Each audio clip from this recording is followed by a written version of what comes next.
nosso Senhor Jesus Cristo.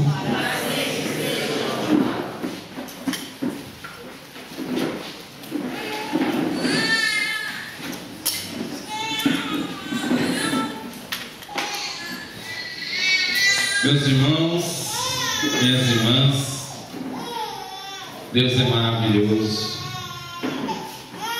E quando a gente participa de um momento de oração como o de hoje, o nosso coração fica repleto da graça de Deus, repleto de uma vontade de ser de Deus, de servir a Deus. Nós estamos falando, e na semana passada o Jorge já trazia para nós que este ano de 2015, onde a comunidade Fidelidade irá completar 15 anos de missão, de trabalho missionário, é para nós o ano da colheita, o ano do crescimento. E quando o Jorge falava na semana passada, cada colocação que ele ia fazendo, meu coração ia ficando cada vez mais motivado a viver este crescimento, a viver esta colheita. Cada palavra que ele dizia, eu lá atrás eu falava no meu coração, e às vezes não segurava e saía pela minha boca: glória a Deus, louvado seja Deus por isso, amém, que assim seja. Porque meu irmão, minha irmã, eu, Júnior, eu quero viver este crescimento, eu quero fazer parte deste crescimento, o crescimento que Deus prometeu à comunidade Fidelidade no ano passado, depois de um ano de transição, de um ano de formação, de um ano de entendimento e de oração. Aquele crescimento, este crescimento é para a comunidade Fidelidade, é para o Júnior, é para o Edson, é para o Enildo, Regiane, para cada um de nós aqui presentes. Se você está aqui presente, não precisa falar seu nome. Se você está em casa nos acompanhando, também é para você. O crescimento que Deus vem trazer, que Ele já começou a nos mostrar na semana passada, é para todos nós. Nós vamos pegar a palavra de Deus em Efésios, no capítulo 4. Vamos começar a partir do versículo 11. Efésios 4, a partir do 11.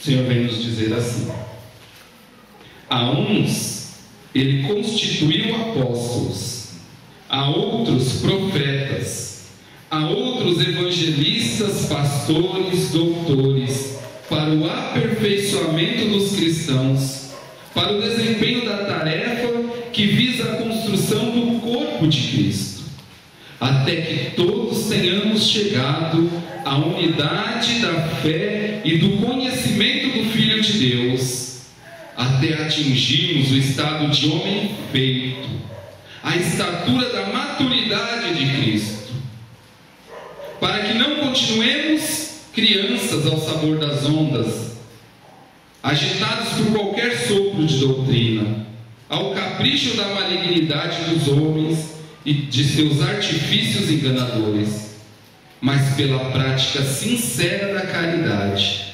cresçamos em todos os sentidos naquele que é a cabeça, Cristo. É por Ele que todo o corpo, coordenado e unido por conexões que são ao seu dispor, trabalhando cada um conforme a atividade que lhe é própria, efetua esse crescimento, visando a plena edificação na caridade. Vamos voltar no versículo 15. Mas pela prática sincera da caridade, cresçamos em todos os sentidos naquele que é a cabeça, Cristo. Cristo é a cabeça, Cristo é o sentido, Cristo é o modelo. Quando a gente fala fala em crescimento, a gente fica pensando, mas em que? Como eu posso crescer? E muitas vezes, eu até falava com o Daniel hoje, há 2 anos atrás, quando Deus dava a ele a visão de uma expansão, de um crescimento, através de elos, através de células, nós não entendíamos, nem ele entendia, porque ainda não era claro. E muitas vezes não é claro para nós entender os desígnios de Deus e a vontade de Deus, mas Deus tem um propósito muito importante e definido na vida de cada um de nós, que é o crescimento espiritual. O tempo de criança acabou. Chegou o tempo de chegar à estatura de Deus. Chegou o tempo de chegar à maturidade de Deus, sendo imitadores de Cristo. Todo o crescimento, Daniel, todo o crescimento, comunidade de fidelidade, todo o crescimento, meus irmãos e minhas irmãs, vai passar por Cristo Jesus. E vai passar, Daniel, pelo nosso carisma. O nosso carisma de ser perfeito como Jesus, como o nosso Pai Celeste é perfeito, é o início, o foco, o centro de todo o crescimento espiritual que Deus reservou para nós neste ano. É buscando a perfeição em Cristo, é buscando viver com uma cabeça que é Jesus, é que nós vamos alcançar este crescimento. É buscando ser como Ele. E aí a gente às vezes pensa, mas eu? Tadinho de mim, né, diz os mineiros. Tadinho de mim, que sou tão pequenininho, que sou como uma criancinha e não sei nem falar. E Deus olha e diz, é você que eu quero. Foi você que eu escolhi. Se a gente pegar o livro do Gênesis, no capítulo 1 e no versículo 26, não precisa pegar agora, eu pego aqui, só para a gente ilustrar aqui. 1:26. Então Deus disse: façamos o homem à nossa imagem e semelhança, que ele reine sobre os peixes do mar, sobre as aves do céu, sobre os animais domésticos, e sobre toda a terra, e sobre todos os répteis que se arrastam sobre a terra. Deus criou o homem à sua imagem, criou a imagem de Deus, criou o homem e a mulher. Então Deus disse: façamos o homem à nossa imagem e semelhança. Nós somos feitos imagem e semelhança de Deus. E quando Deus diz que nós somos imagem e semelhança, Ele nos apresenta 2 dimensões muito importantes para o nosso crescimento espiritual. Imagem. Nós somos a imagem de Deus. Quando eu olho para você, meu irmão, quando eu olho para você, minha irmã, Madalena, eu vejo Deus, eu vejo Cristo. Cíntia, Nildo, Dona Paula. Eu olho para você e eu vejo Deus, porque você é a imagem de Deus. Deus te fez imagem dele. Eu posso olhar para você e ver Deus. Assim como a gente olha às vezes para um filho e diz que é a cara do pai, eu olho para você e vejo a cara de Deus. Mas não é como a gente diz, né, que é a cara. O Miguel é a cara do Edson cuspido escarrado. Isso é feio falar, né? Porque não é cuspido escarrado. Imagina, a lata já não dá essas coisas, né, irmão? Imagina cuspido escarrado.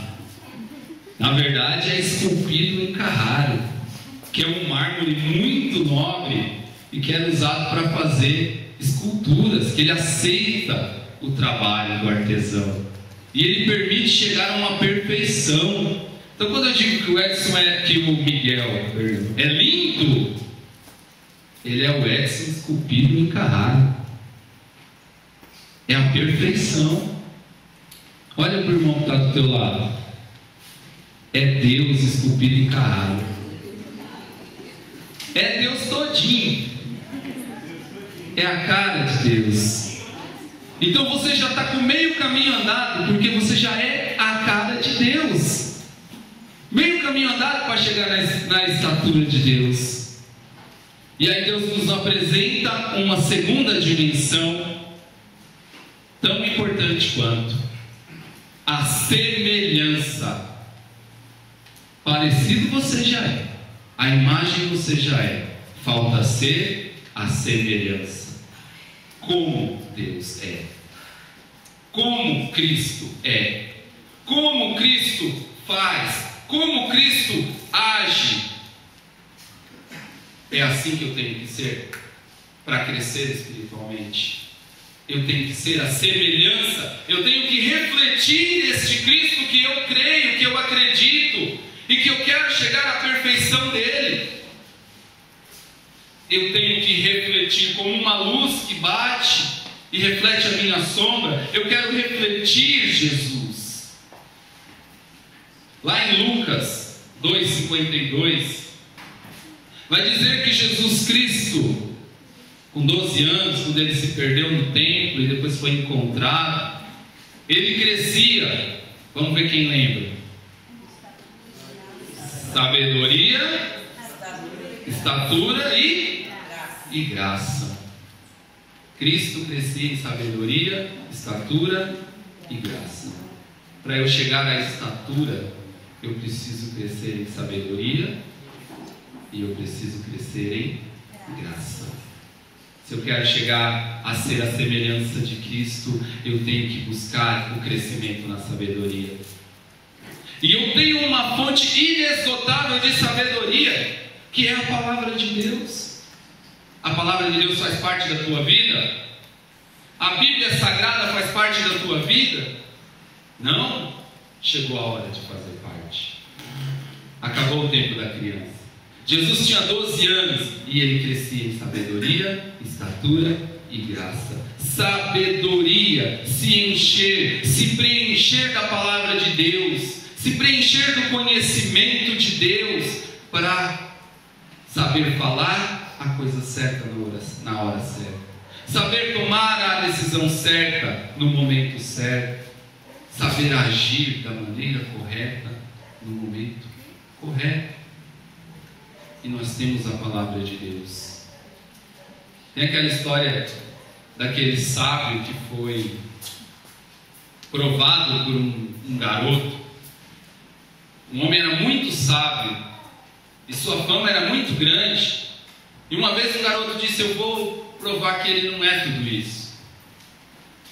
E aí foi lá, pegou um pássaro. Ele era caçador.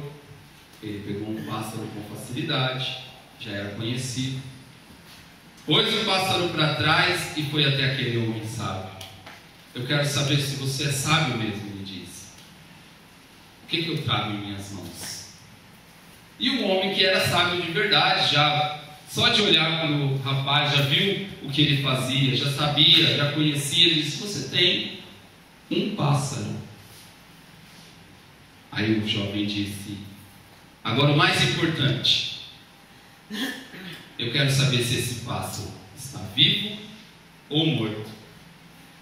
E aí o sábio pensou: se eu falar que está vivo, ele mata. Se eu falar que está morto, ele me mostra vivo. Ele pensou e disse: se ele está vivo ou morto, depende de você. E aí não teve saída para aquele jovem. Ele soltou aquele pássaro.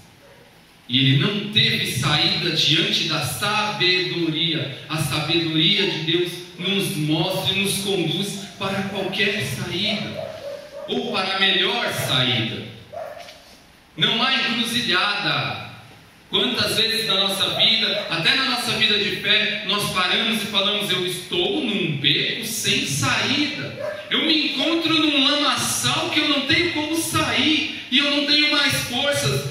Se você se debruçasse sobre a sabedoria de Deus, se você se preenchesse da sabedoria de Deus, você teria saída para qualquer situação.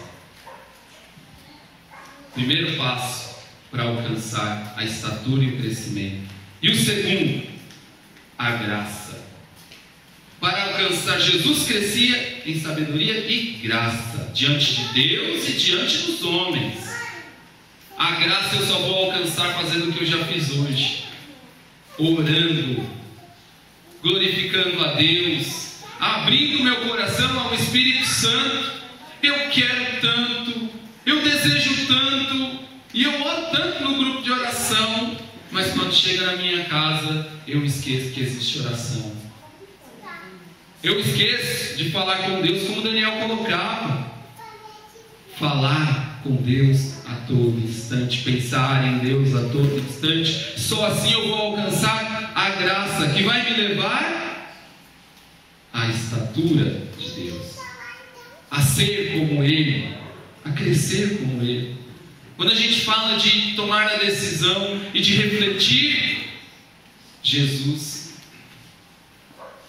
hoje eu fui ajudar um amigo a fazer uma mudança. E fazendo a mudança, aliás, do meu vizinho, a gente começou a falar de TV, e TV por assinatura e tal, e você tem, não tem. E ele falou para mim assim: eu tenho, mas a minha é totalmente aberta, liberada, eu tenho todos os canais. Nossa, você tem todos os canais? Jesus! Eu falei assim: não, mas eu não pago, né? Eu tenho um aparelho que eu comprei baratinho, rapaz. Precisa ver, eu até te falo onde vem. Você coloca lá, meu, libera todos os canais. Você quer? Eu te levo lá. Vizinho novo, querendo fazer amizade, né? Eu te levo lá. Eu falei: obrigado, irmão, mas isso não é para mim. Eu prefiro não ter do que ter algo ilícito dentro da minha casa. Aí o pai dele ainda falou: não, mas veja bem, essa empresa, o nome da empresa, ela rouba a gente, rapaz. Não esquenta não. A gente paga caro, ela é rica. Então, é dela, ela cobra o preço que ela quiser. Eu não vou roubá-la só porque ela é rica. Muito obrigado. Como é que Jesus agiria nessa situação? De manhã eu fui comprar a mochila da minha filha. Começando as aulas, ela queria uma determinada mochila, um tipo de mochila, e cada ano é um tipo diferente. E esse ano está na moda aquele tipo de malinha, uma malinha toda cheia de coisa, com personagem e tal. Fomos ver o preço aqui em São Bernardo, uma fortuna. Então vamos fazer o seguinte: vamos num lugar que talvez seja mais barato. Vamos lá na 25 de março. Vou eu lá com as crianças, e a Nalva na 25 de março. E procura daqui, procura dali, tudo caro. Entramos numa loja que tinha uma mochila lá. A gente está procurando tipo uma linha e tal. Não, tem uma aqui que é a última bolacha do pacote. E trouxe pra gente, não sei se vocês conhecem a Monster High, umas bonequinhas maligna, tem cara de monstro. E tem orelha de monstro, dente de monstro e cheia de... Não estou condenando nada nem ninguém, mas quando ele mostrou, ele falou assim: olha, tá aqui, o valor é esse. Logo de cara a gente falou assim: ah, não, né? Além de não ser legal, ainda está o mesmo preço das outras. Ele falou assim: eu faço pela metade do preço. É a única que eu tenho, vendeu tudo, eu faço para vocês pela metade do preço. E a gente pensou: mas, poxa vida, né? Metade do preço. É do jeito que ela queria. O personagem não é lá essas coisas, mas é do jeito que ela queria. E ela: ai pai, eu quero. Eu quero. Não.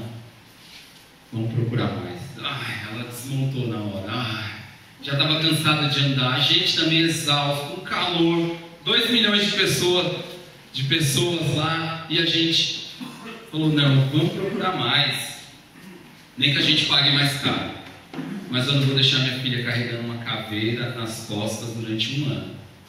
Isso não é um papel de um cristão, não é assim que Jesus agiria. E a gente vai, roda e roda, até que teve uma hora que a gente falou assim: vamos até desistir, né? Eu fui pro carro com o Pedrinho, e ela falou, não, eu vou dar só mais uma volta aqui nesse quarteirão e encontro vocês lá. Daqui a pouco vem elas com a mochila. Encontrou a mochila do jeito que ela queria, com o personagem que ela queria e pelo preço que o cara ia fazer naquela da caveira. Porque Deus, Ele recompensa você quando você toma a decisão certa, quando você age corretamente e quando você reflete a imagem dele. É como se tudo desse certo. Até numa coisa simples, quando ela veio agarrada na mochila de lá até aqui, feliz da vida porque encontrou a mochila que ela queria. Gente, a mesma coisa é na nossa vida social, na nossa vida espiritual, na nossa vida comunitária. Quando eu tomo a decisão certa, eu sou movido pela graça de Deus, eu acho com sabedoria, eu chego à estatura de Deus e eu alcanço o crescimento, a graça de Deus. É assim que acontece, é assim que Deus age, e eu só vou chegar à graça de Deus sendo sábio e entrando na graça de Deus. Até recebi um vídeo essa semana pelo Zap, um homem também que recebeu uma proposta de... trabalhava numa empresa, recebeu uma proposta para ser gerente de um departamento.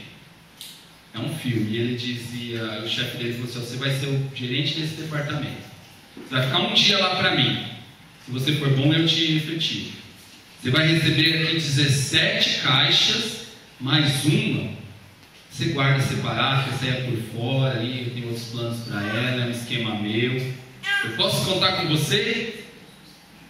Vai para casa e pense. O cara pensou, se eu falar que sim, eu vou estar indo contra Deus, mas vou estar garantindo uma promoção. Se eu falar que não, eu vou estar indo contra o patrão e vou perder meu emprego. E aí ele não pensou duas vezes, ele foi lá de manhã, falou, olha, muito obrigado pela oportunidade, mas eu não posso ir contra Deus, contra os meus princípios e contra a minha família. Valeu, estou indo embora. O cara falou, não, peraí, você é meu gerente. Era um cara assim que eu estava procurando. Isso era só um teste, eu queria te testar, e você passou. Já passaram 6 por aqui, todos foram reprovados, mas você não, você agiu com sabedoria, e você é o meu homem de confiança. Deus também quer que você seja o homem de confiança dele. Nós estamos vivendo esse momento de expansão, esse momento na comunidade de fidelidade, que a comunidade de fidelidade vai chegar na tua casa com a palavra de Deus, através do conceito de evangelização celular. Haverá uma grande expansão, isso é profético, e vai chegar na tua casa, na tua família. A tua família vai poder se reunir diante da palavra de Deus, buscando a sabedoria. A tua família vai poder rezar e buscar a oração, buscando a graça de Deus dentro de casa, com seu marido, filhos, esposas, vizinhos. Nós vamos nos reunir nas nossas casas, assim como eram nas primeiras comunidades. Vai ter uma célula perto de você, e você vai poder chegar à estatura de Deus com a ajuda dos irmãos, vivendo esta realidade. Meus irmãos, esta graça não é só para mim, essa graça não é só para a comunidade de fidelidade, essa graça é para cada um de nós, e eu tenho que querer, eu tenho que desejar, eu tenho que colocar isso em primeiro lugar na minha vida.